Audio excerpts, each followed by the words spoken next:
Okay, so module 2 will be covering water quality and nutrient management. This is sometimes the hardest part of hydroponics, the hardest thing for people to get their heads around. Okay, but we're just going to basically cover the basics of each section today. And then obviously when you are out on your system, that's kind of where you're going to learn it more hands-on. Okay, but just to give you guys an understanding, so water quality is basically what is going to be driving your hydroponic system. Okay, if we don't have the water, we do not have a hydroponic system. You guys are probably more than likely going to be using a mix of municipal water and rainwater. Okay, but you could also use surface water if you have rivers or lakes, and you can also use well water.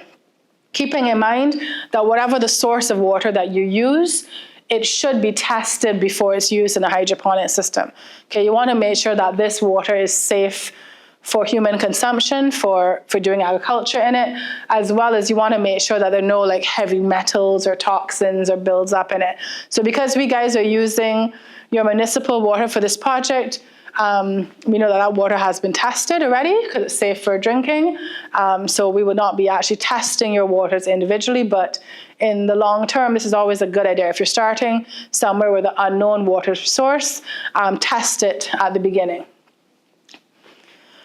Okay, so the main water parameters that we need to check on a regular basis, it is mainly dissolved oxygen, pH, electrical conductivity, which we call EC for short, and temperature, okay?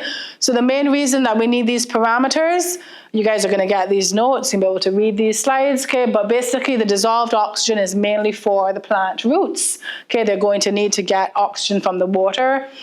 pH is related to your nutrient content, okay? If you have a pH range, it's ideal, then your nutrients will be absorbed properly. If you go outside of these ranges, you're gonna have problems with nutrient absorption.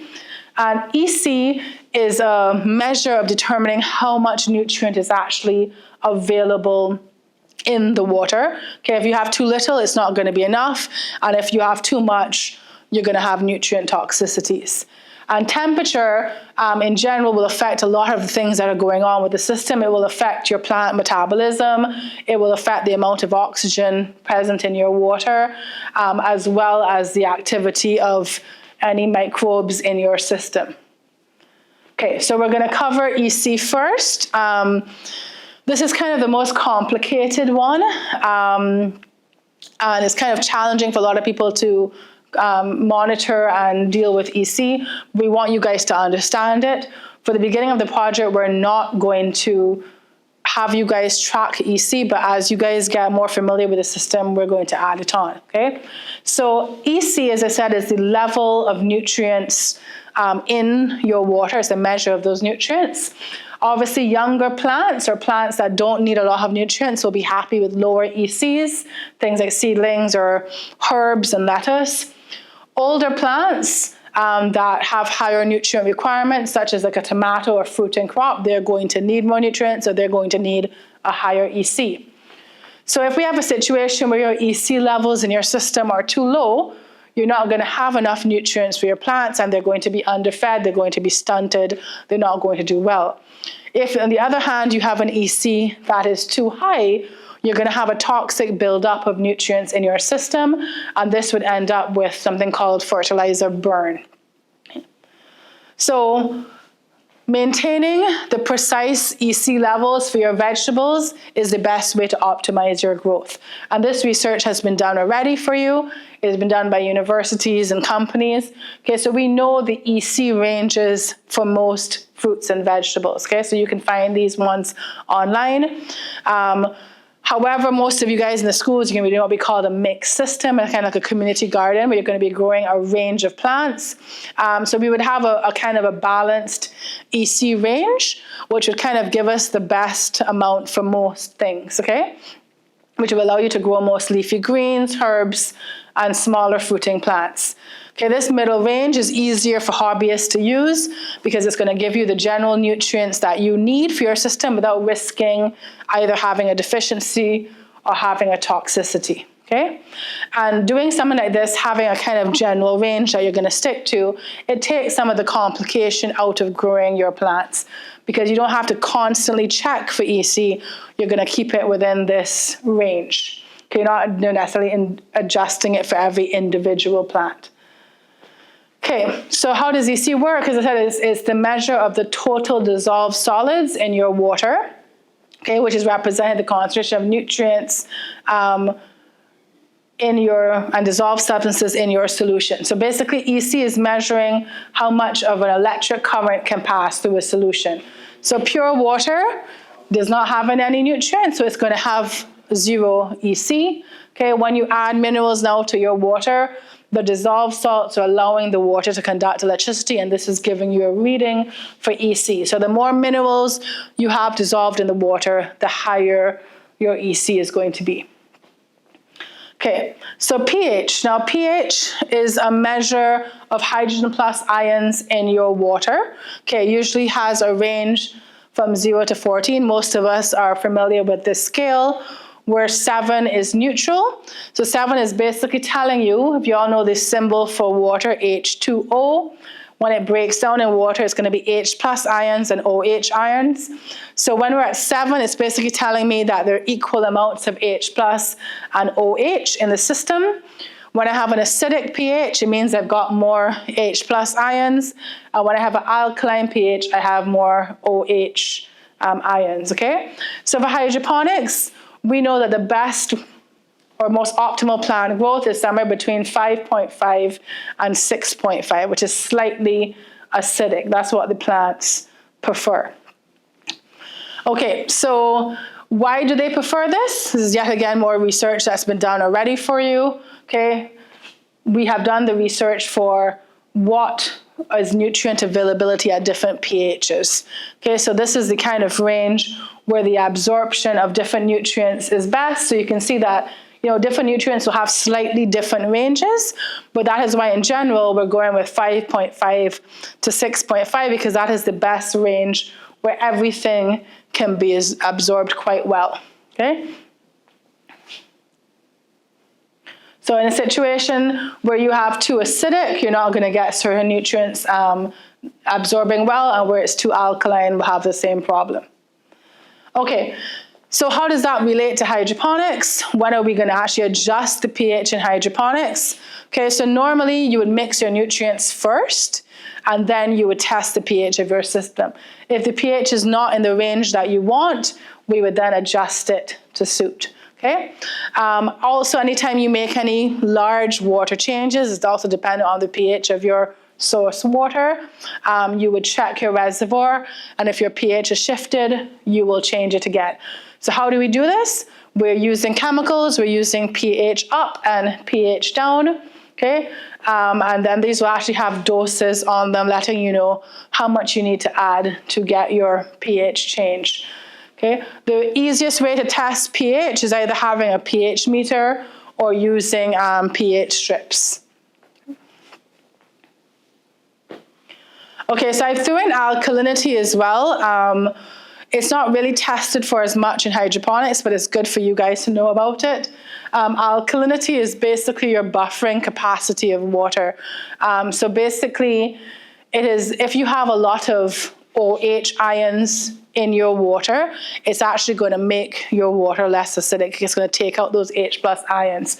So keep this in mind when you're adding your source water, because in the Caribbean, we tend to have a lot of hard water if we're like a place that has calcium carbonate. So I think you guys have that here as well.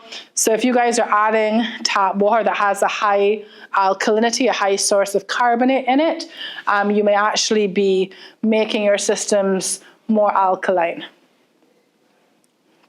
And similarly, I've added in hardness as well. Hardness is not the same as alkalinity. It is a measure of the calcium and magnesium in the water, but if your water is very hard and you're adding it to your hydroponic system, you're going to have an issue with the nutrient balance. So you'll find too that some of the chemicals and nutrients online will actually say that they're for use with systems that are using hard water. Okay, so if you find that you have the source water that has a high level of hardness, you'll have to order those nutrients. Okay, so we're also going to look at dissolved oxygen. So dissolved oxygen is another factor that you need to pay attention to, because we're taking for granted that the plant can get oxygen from the air, but we also need to worry about the roots that they're going to need to get oxygen from the water. And oxygen is needed for a lot of things, from the respiration to photosynthesis to the root health. And also having good oxygen in your system also is going to be beneficial in terms of pest and disease management, because it's going to prevent the growth of fungi and bacteria in your system. So normally with dissolved oxygen, it can be monitored with a meter, but a lot of farms will find that the meters are expensive and difficult to use. So we usually would actually just install an air pump to make sure that we have enough aeration. We don't necessarily have to always be testing for oxygen.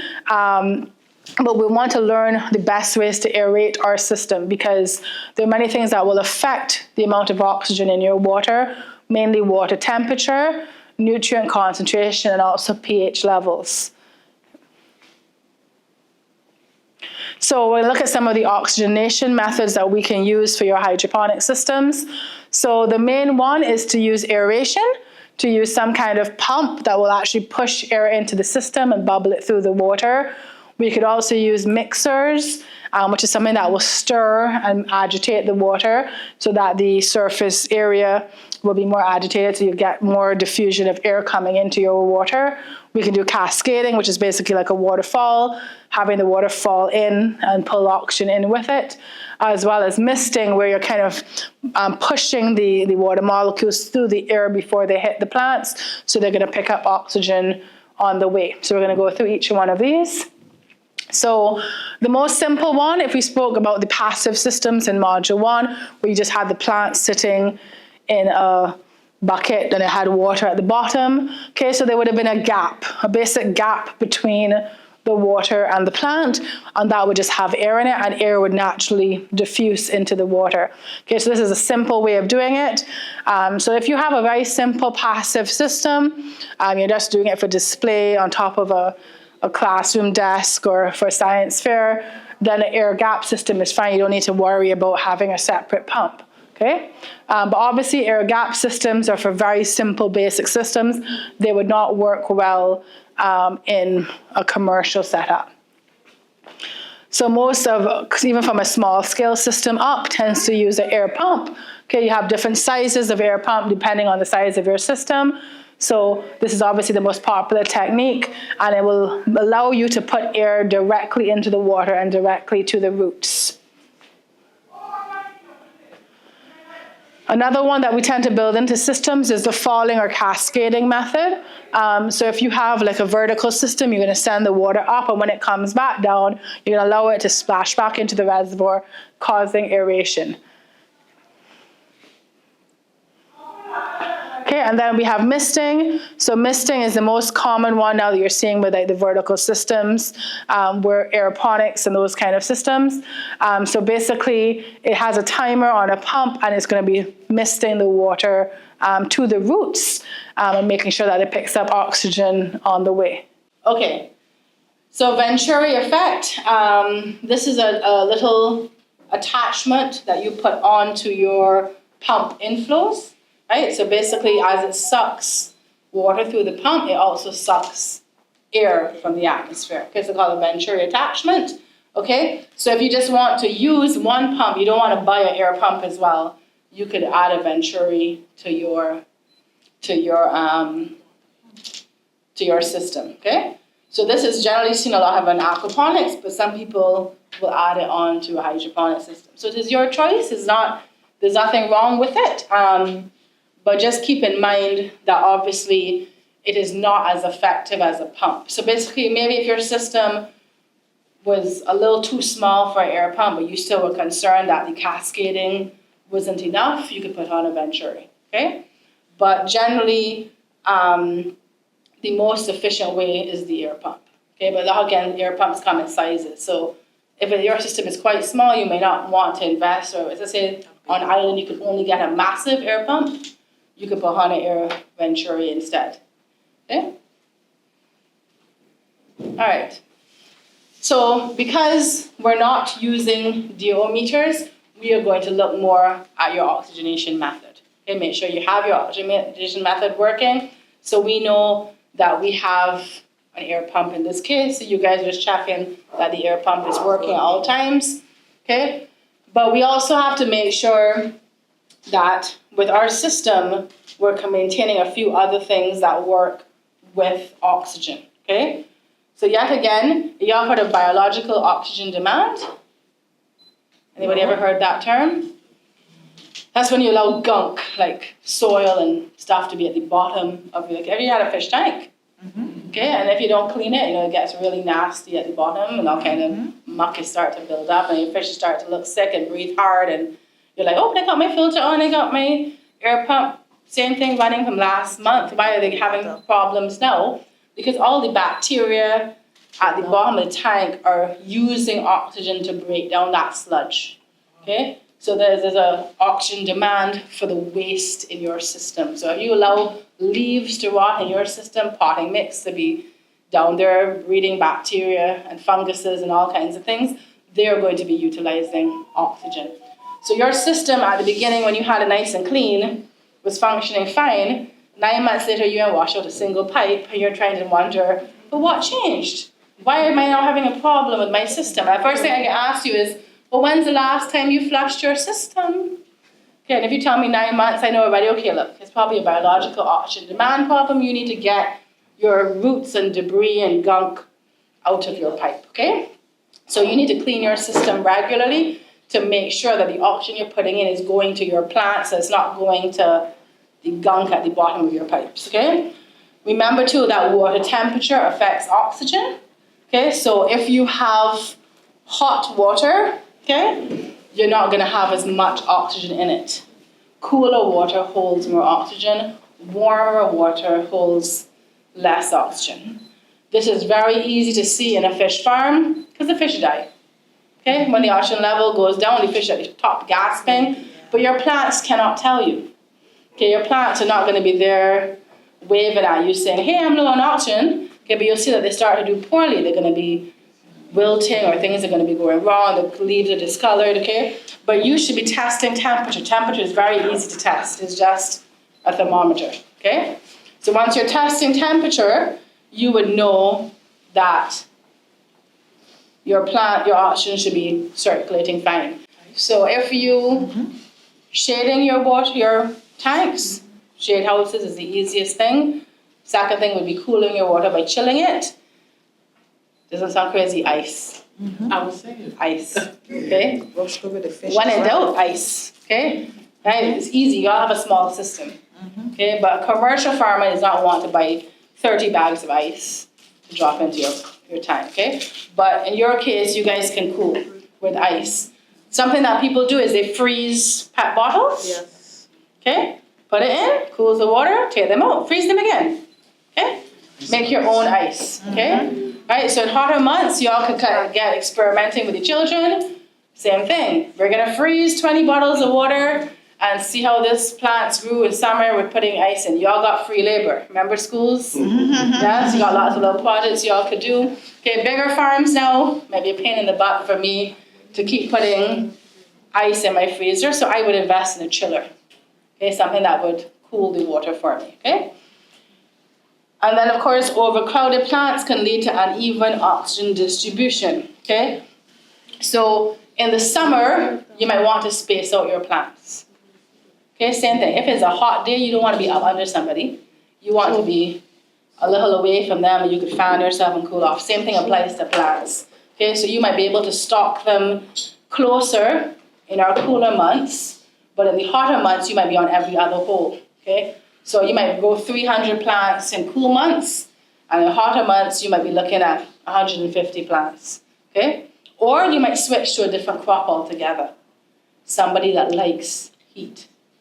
Okay, so make sure that you choose the right plant also based on your climate. Okay, so how does water temperature affect plant growth? As we said already, temperature affects all of these processes. Okay, so it's important for you guys to make sure your systems do not get overheated, that you try to keep them cool, within reason, because we're trying to put them in shady areas, for most of y'all that don't have shade houses.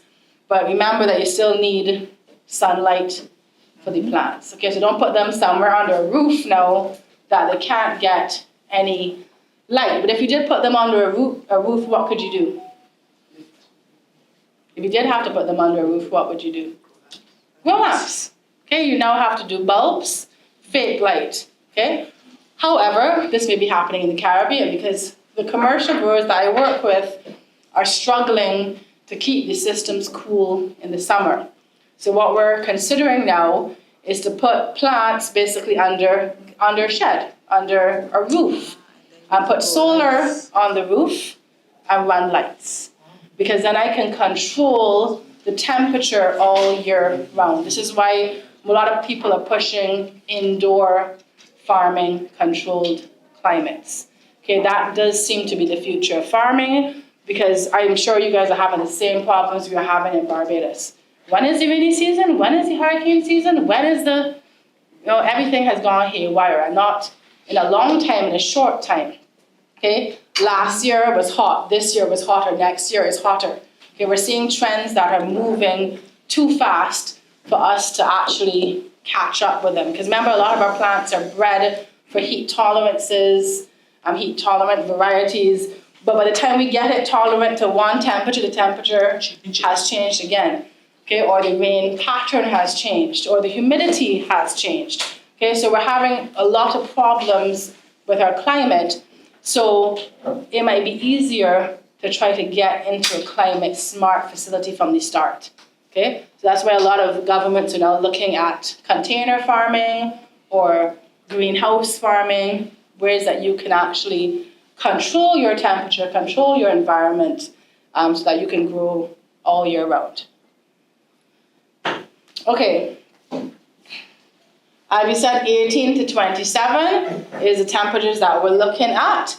Okay, so when I hit 29 in my pipes, I'm getting some problems, okay? But then, of course, we have cool season crops, and they want to be all the way down at 21, right? So the coldest I ever get in my system is 19, roughly, okay? So when I get to 19, my lettuce is fantastically. But when I first started, I used to be able to grow lettuce from September to May. No, I am lucky in Barbados if I can grow it from December to February. Okay, because our temperature has changed that much. Okay, we only have 3 months of the year now where it's actually cold. Okay? All the others, so that's 9 months out of my year that the temperature is too hot for lettuce. Okay? So that is becoming a problem in Barbados. That's why we're looking at ways to cool the water. Okay? And then if you have other things, you'll see that they grow better up to 27. Okay? So yet again, you guys are small systems. So you guys will see lettuce will do good at certain times of the year, and then you might see other times of the year it's not doing well, okay? So you guys will have to have a little bit of a management plan to say, well, when we go into summer months, we're going to grow this. Or in your case, you might say, summer, school is closed, it's a hydroponics system, shut it down. I can't do that as much with the aquaponics system, but definitely with the hydroponics system, a lot of people might not see the benefit of going through summer, so they shut it down, okay? Or you might switch over to herbs like basil, chives, something like that can take the summer heat, okay? Okay, so how do we keep our systems cool? We could paint our reservoir white. Don't mind our reservoirs are dark blue, but yours are mostly under your system, so they're well shaded. But you could paint your reservoir if you want to. White is the coolest color. It's going to reflect the most sunlight. You can shade your reservoir, which is what we're doing. Ice packs, okay? And of course, water chillers, okay? So now we're going to go on to nutrient requirements of plants. These are your nutrients, okay? This is what we're talking about with macro and micro, okay? So we have main ones that they want, which people recognize, NPK, that's what you see on fertilizers all the time, okay? And then you've got your secondary macronutrients, and you've got your micronutrients, and obviously, of course, you've got your basic nutrients, carbon, hydrogen, and oxygen, okay? So all of these nutrients are going to be provided in your nutrient pack, okay, going into your system, and obviously oxygen is coming from your air pump, okay? Work with me. Good. I'm not going through all of this, okay? This is Google, yet again. Okay, if you want to know what each nutrient does, okay, you'll go through your list and understand what it's actually promoting, whether it's for leaf growth, whether it's for roots, etc. Okay, so every nutrient has a need or a purpose, okay? Hey, you don't need to necessarily know them all. So what happens with nutrients? Lots of deficiencies, okay? However, they're quite funny because in my view, everything looks yellow. To me, they all look the same, okay? So I had to learn over time how to actually recognize plant deficiencies properly, okay? It's quite interesting, okay? But as you learn your system, you will probably learn to the deficiencies you have most common. Nitrogen, potassium, and phosphorus, okay? Used in the most amounts by all plants, okay? As we go back, primary macronutrients. Okay, so ideally, we can see those deficiencies first in a well-mixed bag of nutrient solution, okay? Micronutrients, you probably will hardly see deficiencies because what is in the bag is more than enough for what you need, okay? But obviously, you can see more and more deficiencies if you don't replenish your nutrients, okay? So that is why it's a routine. Every 4 to 6 weeks, based on the manufacturer, what we suggest, you're flushing your system, you're adding in a new nutrient pack, okay? If you continue to try to run the same water over and over and over and over again, your nutrients are being depleted and you're gonna see more and more deficiencies. If you also overdose your system, you didn't wanna listen to me, figure you know better than me, and you dump 3 packs in at the same time, the nutrients are going to have toxic effects on each other and they're not going to be absorbed properly. So you're going to see a lot of deficiencies, okay? So when I see deficiencies on your plants, I know you all have not listened to me. That's usually number 1. Okay, a well-run hydroponic system, you should not see deficiencies. We are flushing out that water before deficiencies occur. But if you start to see deficiencies, you know you have gone wrong with your dosing, more than likely, okay?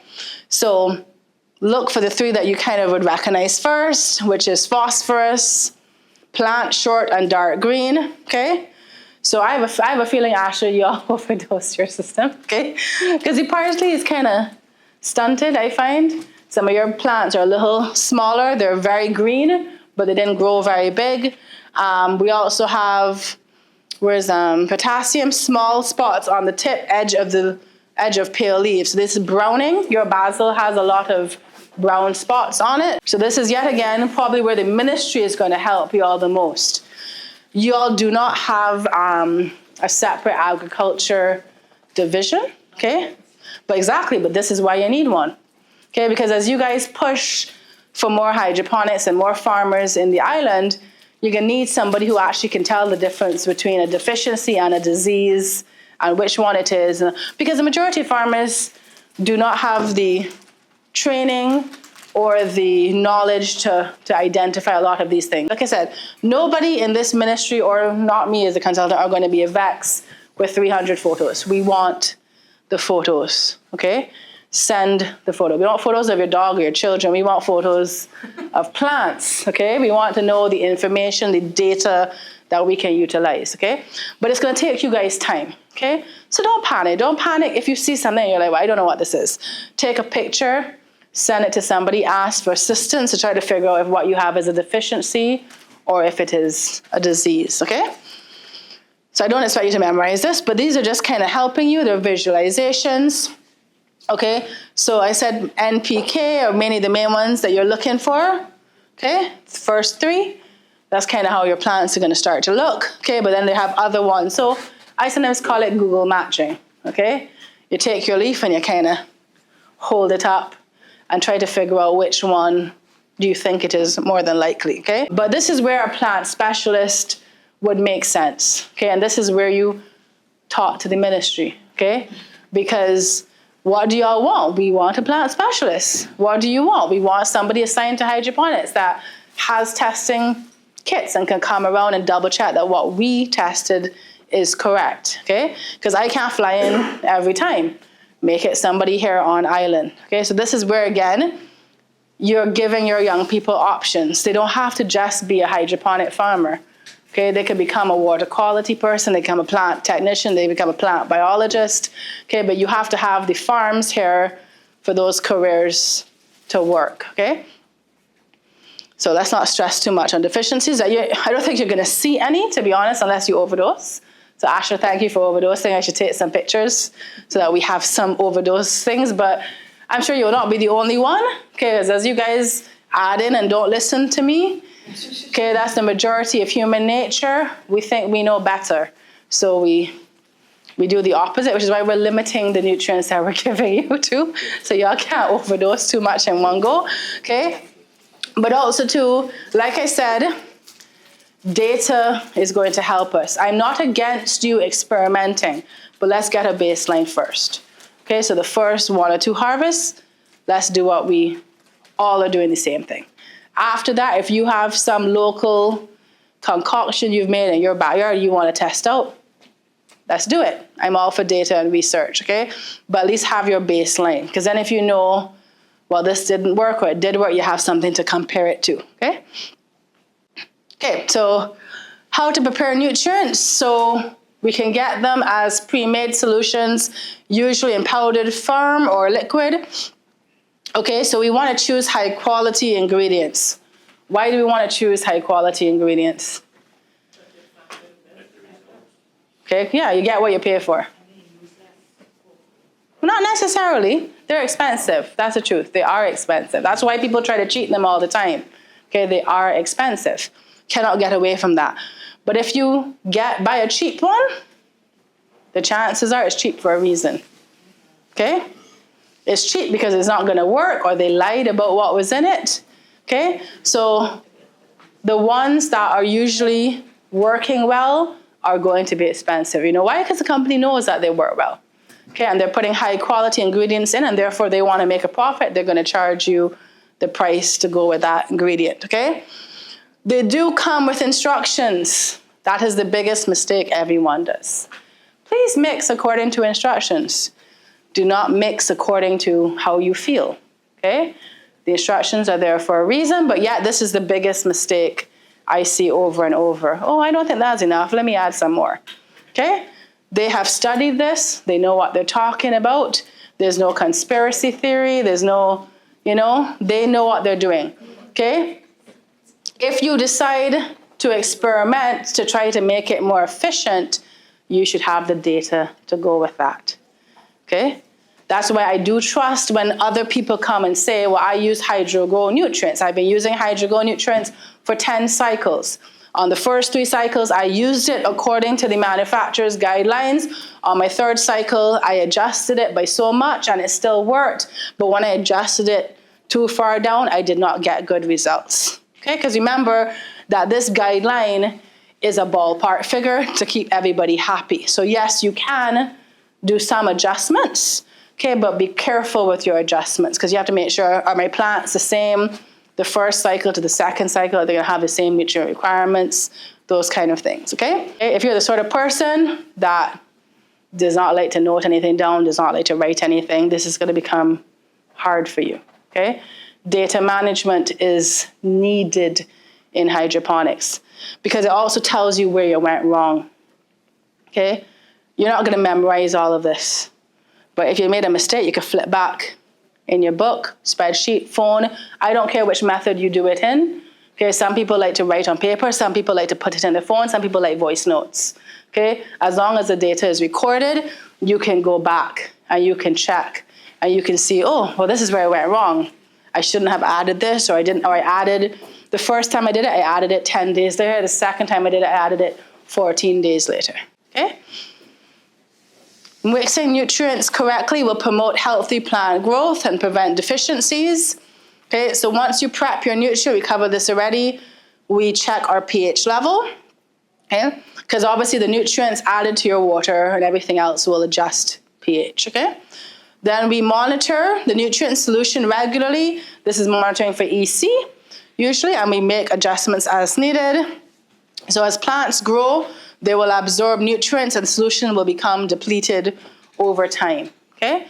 So if we are monitoring in a commercial farm, we'll be manually adding back in nutrients. In our case, we are waiting a certain amount of time, flushing out and adding back in so that we never get to the fully depleted state, okay? How often do we add nutrients?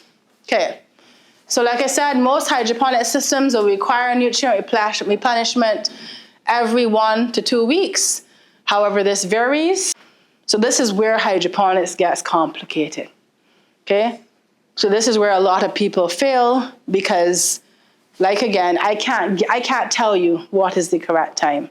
Okay, this is something that most commercial growers will work out on their own, okay, based on recommendations, okay? So some people might flush every 2 weeks. Some people might flush every 4 weeks. Some people might flush every 8 weeks. Hydroponic farms don't flush at all. They're constantly adding nutrients basically every day, okay? So yet again, many different ways to do hydroponics. You guys need to know all of them because you'll be teaching about it. But in our case, the majority of people like the flush one, okay? Because the flush one takes away a lot of the work. You dose it, you grow for a few weeks, you flush out all the water, you dose again, okay? Crucial to closely monitor your plants and regularly check pH, nutrients, okay? And that will tell you when it's time to add. Okay, where did we get? Okay, so we're talking about different states. So obviously when you put a seedling into a system, it is not using as much nutrients as a fully grown plant, okay? If it is a tomato, it's using a certain amount of nutrients when it's growing and a certain amount when it's fruiting, okay? So you're gonna see different types of hydroponic nutrients. Some might say micro grow, some might say bloom, flower, okay? Because they're for different stages of your plant.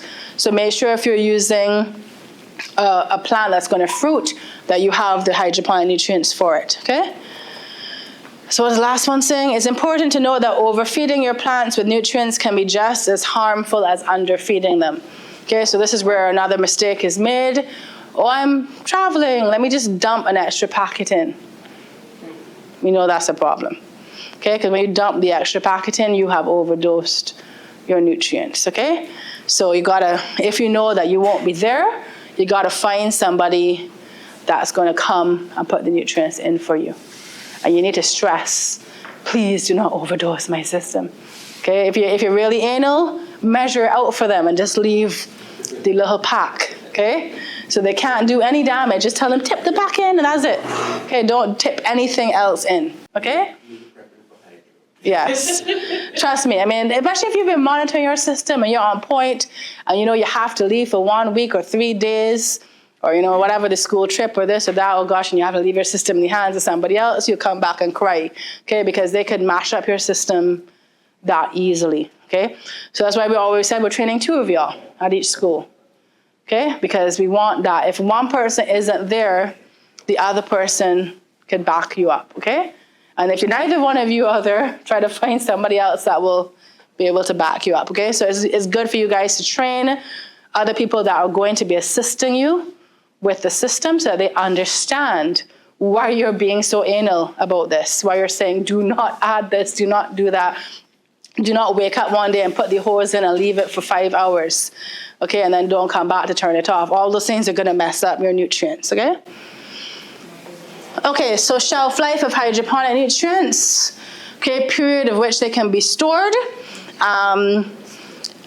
before they start degrading. Okay, so most nutrients will have an expiry date on them. Okay, over time nutrients will degrade, and if they're degrading, they will be less effective. Okay, they will not have in the concentrations that they say they're supposed to have in. Okay, some nutrients too are going to be packaged separately because the way that they are, the nutrients might interact in the package. You might have a package 1 and a package 2, and it will give you instructions on how to add. We are doing all in one for this project, so it's just a 1 pack you got to put in. Okay, and we're also using a powder form because the powder has a bit of a longer shelf life. Okay, so it should last over the year. So even if you guys don't use it in the first 12 months, it'll still be usable in the second year. Okay. Okay, so now I'm kind of going into more of the practical side, okay? So we know the basics of hydroponics, okay? We understand water quality, or at least you can go back on my notes when you need to. You understand EC, you understand adding nutrients, okay? But what does that all mean for you? Okay, because it's all one thing to know it, but what are you actually going to do now when you're running the system? Okay, what type of management technique are you going to pick? There's several ways of running hydroponics. So this is technique one. We're going to go through quite a few of different techniques. Okay, so the major disadvantage of any hydroponic system, the closed system where you're running a pump and recirculating nutrients, is the difficulty of managing said nutrients. Okay, we know that this is where hydroponic people either make it or flop. Okay, because the management technique you pick is going to determine whether you are successful. If you pick a management technique that is too advanced for you, too much time for you, too much work for you, you're going to hit problems, okay? So technique one, water addition, pH, and electrical conductivity are all automatic. This sounds lovely, doesn't it? What is this? What technique is this? If my EC and pH are done all automatically, I'm using what? Commercial. I'm using a computer, a motherboard. Something is helping me. Okay, that's technique one. Okay, technique two.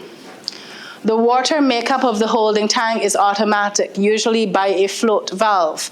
The tank level is held steady, so as the level falls, the float will kick in. Okay, both water and nutrients are being taken, but only water is being added back. Okay, therefore EC will fall in the tank until it is brought up by nutrient addition. Okay, so this is a situation where you have a hose, so rather than you having to always check the reservoir and manually pour in water, you have a hose with a valve, kind of how people have for feeding cows or horses or things like that. Okay, so as the reservoir drops, water is added in. So that takes away the problem of you having to keep checking the reservoir. But if you're not checking the EC, what's going to happen? You're diluting it. You're diluting it every time you add in water. Okay, so then they will have to check EC periodically and add nutrients, and then obviously check the pH and adjust pH as needed. Okay? Technique three. The holding tank is partly or completely run down, then refilled by adding water and or nutrient. Okay, the important aspect is that we are checking as we add. Okay, and technique four is that the holding tank is partially or completely run down, then refilled using a standard strength of pre-mixed nutrient solution. However, the EC is not checked. Listen to the last part.